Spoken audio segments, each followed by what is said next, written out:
हाँ जी। तो आज अपन जो पाठ पढ़ रहे हैं वो पाठ पढ़ रहे हैं मानव संसाधन। क्या पढ़ रहे हैं? मानव संसाधन। मानव संसाधन। मानव ये क्या है? संसाधन। देखो ध्यान से सुनना पहले कि संसाधन क्या होता है। संसाधन क्या होता है? तो पहला प्रश्न तो अपना यही पड़ता है कि संसाधन क्या है या संसाधन किसे कहते हैं। संसाधन किसे कहते हैं। ठीक है। तो ध्यान से समझना कि प्रत्येक वह वस्तु, कोई भी वस्तु हो चाहे वो, प्रत्येक वह वस्तु जो मानव के लिए उपयोगी हो, मानव के काम में आए, मानव उस वस्तु का उपयोग करके अपना विकास करे, वो क्या कहलाती है? संसाधन। तो मानव के उपयोग योग्य समस्त वस्तु क्या कहलाती है? संसाधन। जिसको मानव काम में लेता है और काम में लेकर अपनी आपूर्ति करता है, अपनी आजीविका चलाता है और अपना विकास करता है, तो वो सभी वस्तुएं क्या कहलाती हैं? संसाधन। तो उनमें एक मानव दूसरे मानव के लिए भी तो काम आता है। जैसे कि गुरुजी तुमको क्या कर रहे हैं? पढ़ा रहे हैं। तो गुरुजी क्या है? संसाधन। क्या है? संसाधन। तो एक मानव प्रत्येक दूसरे मानव के काम आता है, इसलिए वह मानव भी क्या कहलाता है? संसाधन कहलाता है। बात समझ में आ गई? तो मानव अपने आप में संसाधन तो है ही। ध्यान से समझना मेरी बात कि मानव न केवल संसाधनों का उपयोग करता है, अपितु मानव स्वयं भी एक संसाधन है, क्योंकि वह किसी दूसरे मानव के काम आता है। आगे देखिएगा कि लोग ही एक राष्ट्र के सबसे बड़े संसाधन होते हैं। लोग किसी देश का जो मानव संसाधन है, कौन सा संसाधन? मानव संसाधन। तो वो मानव संसाधन वहाँ की क्या है? जनता। जनता मीन्स लोग, यानी प्रत्येक एक व्यक्ति दूसरे व्यक्ति के काम आता है। तो हम कह सकते हैं कि जैसे भारत देश में रहने वाला प्रत्येक व्यक्ति किसी न किसी तरीके से प्रत्यक्ष या अप्रत्यक्ष रूप से कोई न कोई काम करता है और वह दूसरे मानव के काम आता है, अतः वह मानव क्या है? संसाधन। तो पहली लाइन आपकी दी है कि लोग ही एक राष्ट्र के सबसे बड़े संसाधन होते हैं। प्रकृति की देन केवल उस समय महत्वपूर्ण होती है जब वह लोगों के लिए उपयोगी होती है। प्रकृति की देन यानी कोई भी चीज हमको प्रकृति ने दी है ना, क्या? मिट्टी, जल, वायु या जो भी संसाधन, पत्थर, लकड़ी, पेड़ पौधे, फल फूल जो भी हमको दिए हैं, वो कब उपयोग में आएंगे? जब उसको उपयोग में लेंगे ना हम, तभी संसाधन कहलाएंगे। जब तक वो कहीं काम में नहीं आ रहे हैं तो वो संसाधन नहीं है। तो ये कहा है कि लोगों के लिए उपयोगी होती है। लोग अपनी आवश्यकताओं और योग्यताओं से उसे संसाधन में क्या कर देते हैं? परिवर्तित कर देते हैं। यानी वह वस्तु जो काम में नहीं आ रही थी तो उसको काम में लेने योग्य बना देते हैं। वो क्या बन जाती है? संसाधन बन जाती है। नेक्स्ट, इस प्रकार मानव संसाधन ही अंतिम संसाधन है, क्योंकि मानव ही तो है जो प्रत्येक वस्तु को क्या लेता है? काम में लेता है। काम में लेने वाला भी कौन है? मानव। तो मानव संसाधन अंतिम संसाधन माना है। देखिएगा आगे, स्वस्थ, शिक्षित और अभिप्रेरित जो लोग होते हैं, तो स्वस्थ यानी जो रोग मुक्त होते हैं, जो शिक्षित होते हैं और जो लोग मोटिवेटेड होते हैं, वे लोग अपनी आवश्यकताओं के अनुरूप संसाधनों का विकास कर लेते हैं। संसाधनों का विकास मतलब सिंपल सी बात है, हम गांव के लोग हैं, हमारे माता पिता मजदूरी करते हैं या फिर खेती करते हैं। खेती करते हैं तो हम अनाज तैयार करते हैं, अनाज हमारे खाने योग्य अनाज को अपने पास रख लेते हैं। बाद बाकी एक्स्ट्रा जो अनाज होता है, सरप्लस जो होता है हमारे पास अतिरिक्त होता है, उसको हम बेच देते हैं। तो जो हम अनाज बेचते हैं वह अनाज फैक्ट्रियों में जाता है। फैक्ट्रियों में जाकर वो शोधित होता है, उसका फिर आटा बनता है, उसकी फिर मैदा बनती है, उससे फिर बिस्किट बनते हैं, विभिन्न तरह की वस्तुएं बनती हैं। क्या हुआ? वो रूप परिवर्तित हो गया, संशोधित हो गया, लेकिन काम में किसने लिया? किसने परिवर्तित किया? मानव ने। तो मानव एक उसी किसी वस्तु को क्या कर देता है? उपयोग योग्य बना देता है। वो क्या बन जाती है? संसाधन बन जाती है। नेक्स्ट, अन्य संसाधनों की भांति मानव संसाधन विश्व में समान रूप से वितरित नहीं है। समान रूप से वितरित रहने का मतलब यह है, वितरित नहीं होने का मतलब यह है कि जहां पर सुख सुविधाएं अच्छी होंगी, मानव बसाव के लिए संसाधन बढ़िया होंगे, जहां पर पानी होगा वही तो मानव रुकेगा। अगर पानी नहीं है तो मानव कैसे रुकेगा वहां पर? यदि धरातल समतल है तो मानव ज्यादा रहेंगे वहां पर, क्योंकि उनको परेशानियां कम आती है। ऊंचे नीचे पहाड़ गड्ढे ऐसा क्षेत्र होगा तो वहां मानव कम रहेगा। बोलो सही है या नहीं है? पहाड़ियों पे मानव ज्यादा रहेंगे या मैदानों में ज्यादा रहेंगे? मैदानों में।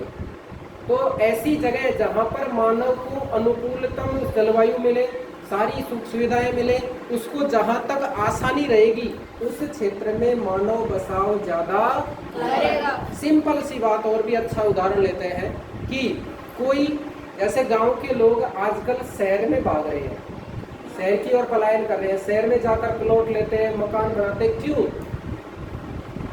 क्योंकि शहर के आसपास बसने से उसको सुख सुविधाओं की आसानी हो जाती है।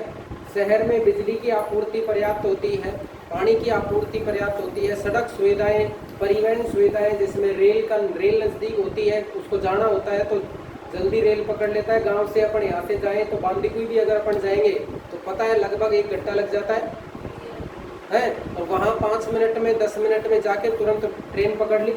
तो वो सुविधा रही या नहीं रही उसको? सेम कंडीशन, अगर किसी जगह नदी बहती है तो नदी के किनारे लोग ज्यादा रहेंगे, क्योंकि वहाँ पानी की आपूर्ति है। पानी से अगर वो और भी कोई उद्योग धंधा कर सकता है, चाहे खेती कर सकता है। अगर पानी नहीं है तो वहाँ पर लोग निवास बिल्कुल ही नहीं है तो नहीं करेंगे, लेकिन पीने लायक थोड़ा बहुत है तो डेजर्ट, अपने रेगिस्तान में भी लोग निवास करते हैं।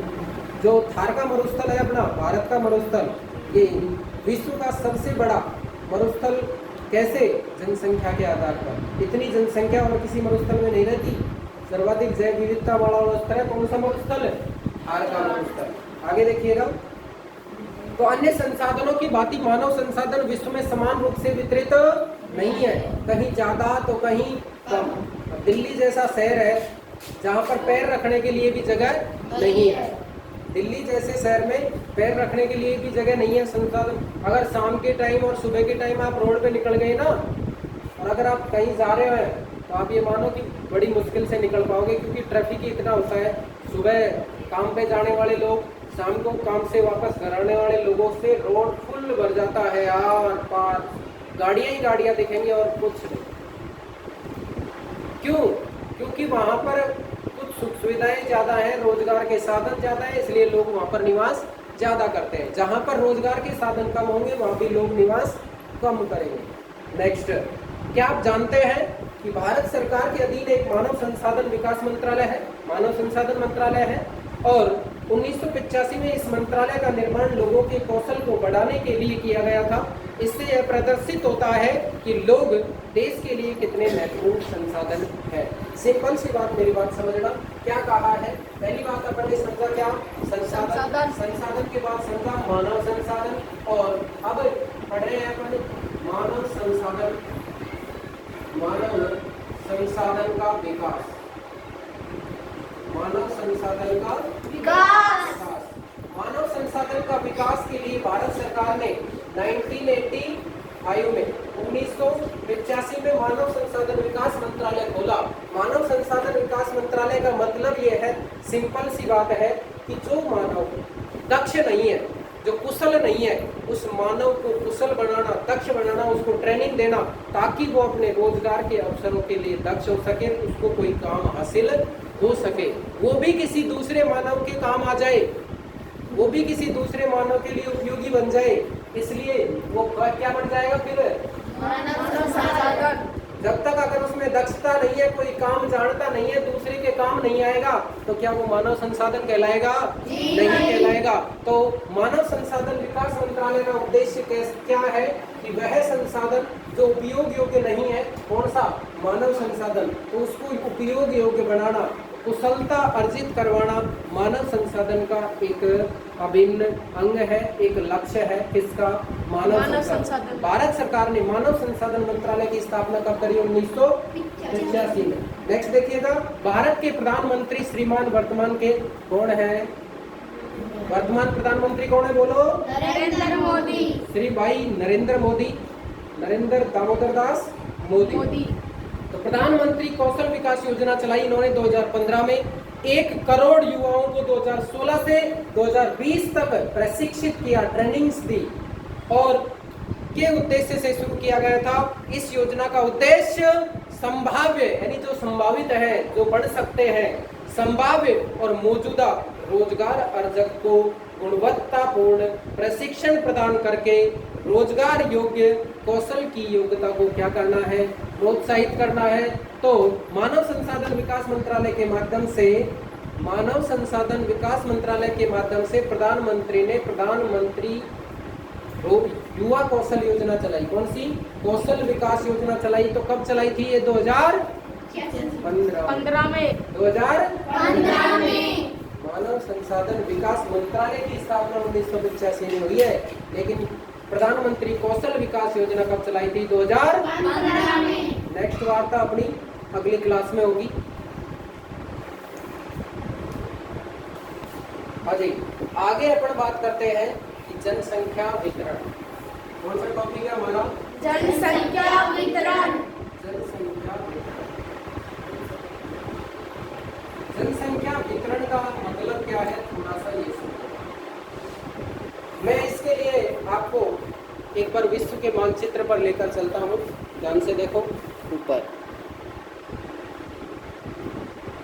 दिख रहा है विश्व मानचित्र? जी हाँ। ये विश्व के मानचित्र में अपन ने ध्यान से देखें तो एक यहाँ पर एक रेखा है। इस रेखा का नाम क्या है? भूमध्य रेखा। कौन सी रेखा? भूमध्य रेखा। इससे ऊपर जाएंगे तो 23.5 डिग्री कर्क रेखा, और उससे नीचे जाएंगे तो 23.5 डिग्री दक्षिणी अक्षांश मकर रेखा। ये तो कौन सी रेखा है? कर्क रेखा। ये कौन सी रेखा है? मकर रेखा। कौन सी रेखा? मकर रेखा। ध्यान से समझना, जो जो हम ऊपर की ओर बढ़ेंगे, जो जो हम उत्तर की ओर बढ़ेंगे, जैसे नक्शे में जाएंगे तो ध्यान से समझना, उत्तर की ओर जाएंगे तो ठंडे प्रदेश आते जाएंगे। तो कैसे प्रदेश आएंगे? ठंडे प्रदेश। यानी ये 0 डिग्री रेखा है यहाँ पर, ये दक्षिण रेखा है ना, इसके जस्ट ऊपर कौन सी रेखा है? 0 डिग्री। ये भारत के बीच से गुजर रही है। ये कौन सी रेखा है? कर्क रेखा। कर्क रेखा। कौन सी रेखा? कर्क रेखा। तो जो जो हम ऊपर की तरफ जाएंगे ना, यहाँ ये वाला क्षेत्र, ये वाला क्षेत्र बर्फीला है, बिल्कुल ठंडा, बर्फ ही बर्फ है। धूप तो बहुत कम निकलती है, तो बाई चांस निकल जाए तो निकल जाए, नहीं बिल्कुल भी नहीं निकलती है। इस वजह से बताओ, ऐसे क्षेत्र में आप निवास करोगे क्या? नहीं निवास करेंगे। और इसी तरह नीचे वाला क्षेत्र, ये वाला अंटार्कटिका महाद्वीप है ना, ये भी पूरा बर्फीला है, श्वेत महाद्वीप कहते हैं इसको, बर्फ की तरह सफेद है। इसलिए क्या यहाँ निवास करोगे आप? नहीं निवास करेंगे। तो संसार की अधिकतम जनसंख्या यहाँ तक लगभग 66.5 डिग्री उत्तर और लगभग 66.5 डिग्री दक्षिण, इन दोनों आर्कटिक वृत्तों के मध्य में ही निवास करती है। बात समझ में आई क्या? अरे ज्यादा ठंड पड़ेगी वहाँ हम रहेंगे क्या? ज्यादा गर्मी पड़ेगी वहाँ रहेंगे क्या? इसी तरह जैसे अफ्रीका महाद्वीप है, तो अफ्रीका महाद्वीप में एक मरुस्थल है। ये मरुस्थल है यहाँ पर सहारा मरुस्थल। कौन सा मरुस्थल है? सहारा मरुस्थल। इसी तरह हमारे भारत में जाए तो भारत के पश्चिम में राजस्थान है, राजस्थान के पश्चिमी वर्ती क्षेत्र में, और पाकिस्तान में एक मरुस्थल है जिसका नाम है थार का मरुस्थल। कौन सा मरुस्थल? थार का मरुस्थल। मरुस्थल में मानव बसाव के लिए, जनसंख्या के बसाव के लिए उपयुक्त दशाएं नहीं होती हैं। पानी की सुविधा सही नहीं है, जलवायु बहुत ज्यादा गर्म होती है। अपने यहाँ पर ही कितनी गर्मी होती है, वहाँ और भी ज्यादा गर्मी होती है। ऐसी जगह पर लोग निवास करेंगे क्या? नहीं करेंगे, या बिल्कुल ही कम करेंगे। इसलिए जनसंख्या बसाव को प्रभावित करने वाले कारकों में जलवायु भी प्रभावित करती है, तापमान प्रभावित करता है, वहाँ पर होने वाली वर्षा भी प्रभावित करती है, जल कितना उपलब्ध है वो भी प्रभावित करता है। अक्षांशीय देशांतरीय स्थिति में ऊपर जाएंगे तो हम क्या होता जाएगा, जनसंख्या बसाव कम होता जाएगा। धरातल कैसा है, धरातल का ऊंचा है, नीचा है या समतल है, ये भी प्रभावित करेगा या नहीं करेगा। देखिएगा आगे समझते हैं मानव संसाधन जनसंख्या वितरण का प्रभाव। भूपृष्ठ पर जिस प्रकार लोग फैले हैं उसे जनसंख्या वितरण का क्या कहते हैं, प्रतिरूप कहते हैं। कहीं लोग ज्यादा बसे हैं तो कहीं लोग कम बसे हैं। विश्व की जनसंख्या का 90% से अधिक भाग, विश्व की जनसंख्या का 90% से अधिक भाग भूपृष्ठ के लगभग 30% भाग पर फैला है, और वो भी कौन सा, बीच वाला, ये वाला, ऊपर नहीं है और नीचे भी नहीं है। 90% जनसंख्या इसी क्षेत्र में फैली हुई है। बात समझ में आ गई क्या? आगे देखिएगा, विश्व में जनसंख्या का वितरण अत्यंत असमान है। कुछ क्षेत्र बहुत घने बसे हैं और कुछ क्षेत्र बहुत ही विरल बसे हैं। विरल का मतलब होता है बहुत कम लोग निवास करते हैं, जैसे कि कोई भी मरुस्थल हो। आगे देखिएगा, दक्षिण और दक्षिण पूर्वी एशिया। कौन सा एशिया? दक्षिण और दक्षिण पूर्वी एशिया। आपको ये चीज दिखाई दे रहा है नक्शा ऊपर का? जी हाँ। तो दक्षिण एशिया का मतलब ये है, ध्यान से देखो, ये भारत है ना, भारत, भारत से लेकर यहाँ तक का जो क्षेत्र है, ये वाला क्षेत्र कहलाता है दक्षिण और दक्षिण पूर्व एशिया। ये वाला क्षेत्र, इस वाले क्षेत्र में जनसंख्या कम रहती है या ज्यादा रहती है? ज्यादा। देखो, दक्षिण और दक्षिण पूर्वी एशिया, इसके अलावा यूरोप, यूरोप महाद्वीप जस्ट बगल में है इसके। यूरोप महाद्वीप, आपने संसार का मानचित्र बनाई है पहले, यूरोप महाद्वीप यहाँ पर है ये, ठीक है। तो यूरोप महाद्वीप में, और आगे देखिएगा, उत्तरी पूर्वी अमेरिका घने बसे क्षेत्र है और उच्च अक्षांशीय क्षेत्र और उष्ण कटिबंधीय मरुस्थलों में, उच्च पर्वतों पर और विश्वतीय वनों में लोग बहुत ही कम निवास करते हैं। वनों में रहेंगे क्या आप? ऊंचे पर्वतीय क्षेत्रों में रहेंगे? ठंडे प्रदेशों में रहेंगे? इसलिए उस क्षेत्र में जनसंख्या कम रहती है। विषुवत वृत्त के दक्षिण में, विषुवत वृत्त का मतलब है विषुवत रेखा यानी भूमध्य रेखा, भूमध्य रेखा के दक्षिण में, तो विषुवत वृत्त के दक्षिण की अपेक्षा विषुवत वृत्त के उत्तर में लोग अधिक निवास करते हैं। यानी भूमध्य रेखा की अपना महाद्वीप है, कौन सा? यूरोप महाद्वीप है, एशिया महाद्वीप है, ये विषुवत रेखा के उत्तर में है, तो उत्तर में ही लोग ज्यादा निवास करते हैं। तो विषुवत वृत्त के उत्तर में लोग ज्यादा निवास करते हैं, जबकि विषुवत वृत्त के दक्षिण में लोग निवास कम करते हैं।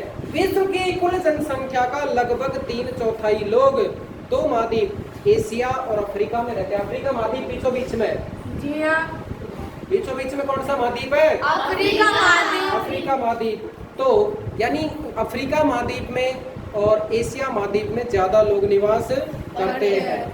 विश्व के 60% लोग केवल 10 देशों में रहते हैं, केवल 10 देशों में रहते हैं। इन सभी देशों में 10 करोड़ से अधिक लोग रहते हैं। बोलो, बात समझ में आई क्या? बिल्कुल। तो जनसंख्या वितरण को प्रभावित करने वाले कारक कौन से हैं? जो विषम है, तापमान भी हो सकता है, मिट्टी भी हो सकती है, धरातल भी हो सकता है, पानी की उपलब्धता भी हो सकती है, और भी संसाधनों के उपलब्धता हो सकती है। तो ये संसाधन जहाँ पर हमें आसानी से मिल जाएंगे, अच्छी तरीके से मिल जाएंगे, उस जगह पर मानव संसाधन ज़्यादा विकास करेगा, ज़्यादा रहेगा। और जिस जगह भौगोलिक अनुकूल परिस्थितियां नहीं होंगी उस जगह मानव संसाधन नहीं रहेगा। जनसंख्या वितरण को प्रभावित करने वाले कारक और जनसंख्या वितरण समझ में आया या नहीं आया? आया। अगला टॉपिक अपन अगली क्लास में पढ़ेंगे।